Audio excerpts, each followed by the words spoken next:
Hello everyone, welcome to my channel India Gate. This is Nandini Sharma, and in this video you get 20 plus most important MCQs with related fab technologies. So let's get started here. First question: what happens if you add a string to an integer using the plus operator? Okay, so they are giving four options. Option A, the interpreter outs a type mismatch error.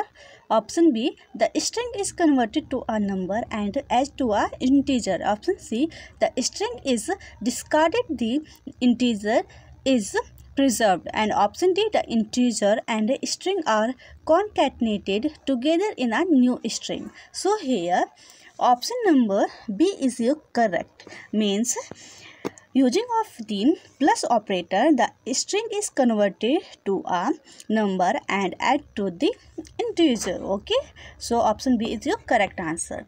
Now we come to the next question. The dash function can be used to compare two strings using a case insensitive binary algorithm. Okay, so we come option A, stristr function. Option B, strcamp function. Option C, stricmp function. And option D, strcasecmp function. So here we require what type of the function, that is compare to string using a case insensitive binary algorithm. Okay, so correct answer is option D, that is your str case camp. Okay, so option D is your correct answer. Now we come to the next question.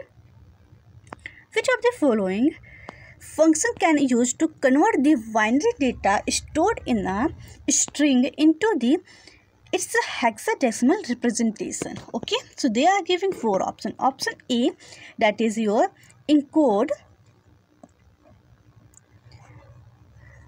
underscore hex function. Option B, pack function. Option C, hex to pin function. And option D, printf. So it is very easy, and correct answer is option B, that is your pack function. Okay, so this is your correct answer. Now we come to the next question. Next question: an array value are keyed by the value called index array, or using dash values, that is called associative arrays. Of course, this key method can be combined as well. Now we come to the options. Option A, integer and string. Option B, float and string. Option C, string and boolean. Option D, positive number or negative number. Okay, so correct answer is your option A, that is your integer and string. We know very well about that. Here string is used as a what? Sorry, integer is used as a your index array, and string is used as the your associative array. Okay, so here option A is your correct answer. Now we come to the next question. Which of the following function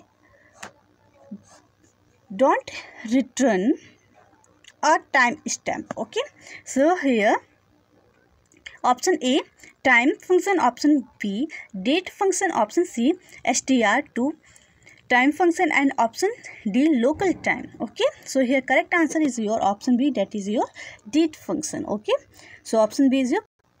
Now we come to the next question, that is XML useful feature of. So there are four options. Option A, HTML. Option B, extended HTML. Option C, VML. And option D, SGML. So correct answer for this question is option D, that is your standard generalized markup language, that is SGML. Okay, so option D is your correct answer. Now we come to the next question. Your next question is defined as what is the default namespace?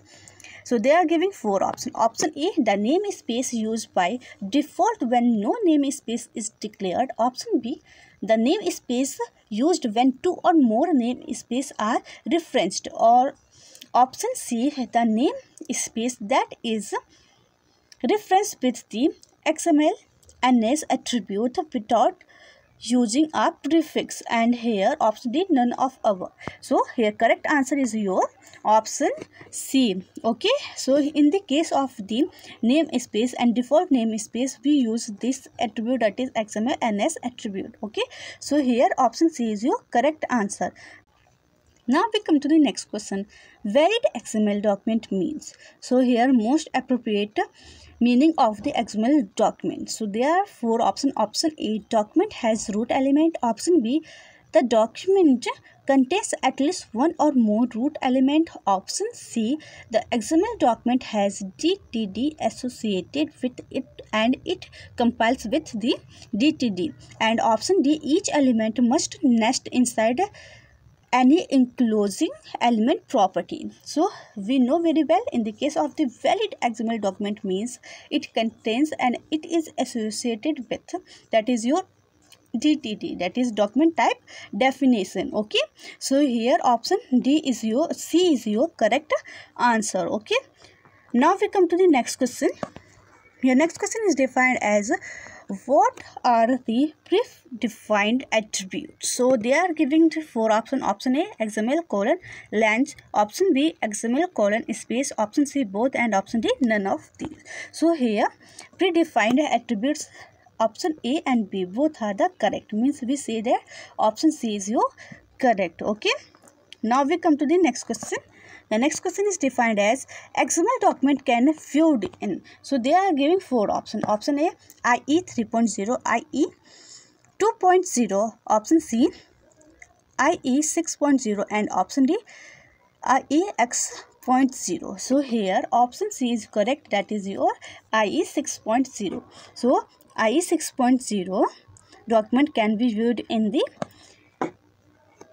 IE 6.0. Okay, so here option C is your correct. Now we come to the next question. For XML document to be valid, so there are four options. Option A, document need to be well formed also.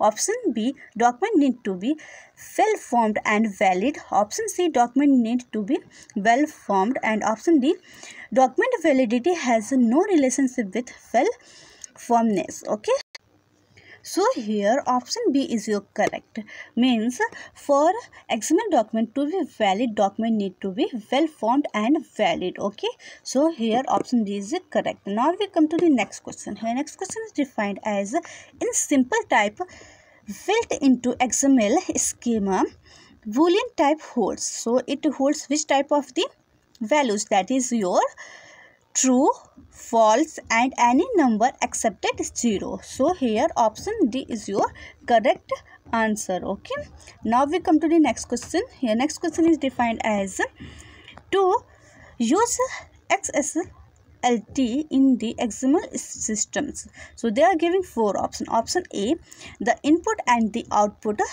XSLT processor must be unparsed XML document. Option B, the input and output of the XSLT processor must be hierarchical tree representing an XML document. And option C, the XSLT processor must be called from the a web agent. And option D, the XSLT processor must be given the DTD as well as XML document instance. So here correct answer with related extended SLT, that is your option B. So option B is your correct, that is the input and output of the extended SLT processor must be hierarchical tree representing an XML document. So option B is your correct answer. Now we come to the next question.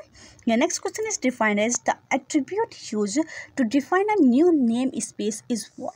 So we already discussed about it, that is your what, that is your option C, means your XML and S. Okay, so this is your correct namespace attribute. Now we come to the next question. Which of the following string are correct XML name? Okay, so they are giving four options. Option A, XML extension. Option B, XML new element. Option C, XML element has 1 to 3, and option D, all. So here correct answer is your option B, that is your XML new element. So this is your correct string for the XML name. Okay, now we come to the next question. Here next question is defined as the XSL format object used to hold the content of the body of the list item is. So they are giving four options. Option A, list block. Option B, list item body. Option C, list item. Option D, list item label. So here what we need. So here formatting object use the hold the content of the body. Okay, body of the list item. So here option B is your correct, that is list item body. Now we come to the next question. Here next question is defined as which of the following statement is true.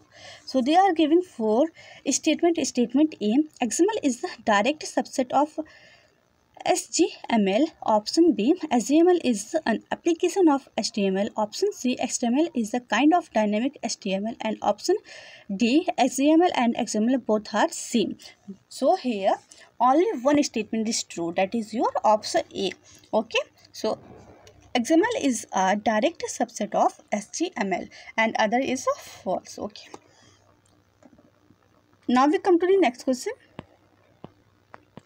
Your next question, the XSL format object which format the data in a table is. So this is a table, not the other. Okay, this is your table. Okay, now table is. So correct answer is for this question, that is your option A, that is your table. Okay, so table is your correct answer. Now we come to the next question. A schema describe first grammar, second vocabulary, third structure, fourth data type of XML, which are correct. Okay, so here we know very well schema is defined all these things, that is your grammar, vocabulary, structure, data type also in the XML. So here 1 2 3 4 all the correct answer, means option D is your correct for this question. Now we come to the next question. Your next question is defined as PI. PI is XML specification stand for. So they are given four options. Option A 3.14, option C priceless instruction, option C processing instruction, and option D none of above. So correct answer is option C, that is your processing instruction. Okay, so in the case of the XML, PI stands for processing instruction. Okay, so option C is your correct. Now we come to the next question. Your next question is defined as, and this is your last question for this video, what is a qualified name? So they are giving four options. Option A, any name conforming to XML name specification. Option B, a name having prefix and local name separated by colon. Option C, a name apply only to qualified element and attribute. And option D, none of above. So here qualified name. Okay, so qualified name, a name having prefix and local name specify a colon. So this is called your qualified name. Okay, so here option B is your correct for this question. So this session is end here. I hope you understand all the questions. If you have any query, so please comment me. Thank you for watching.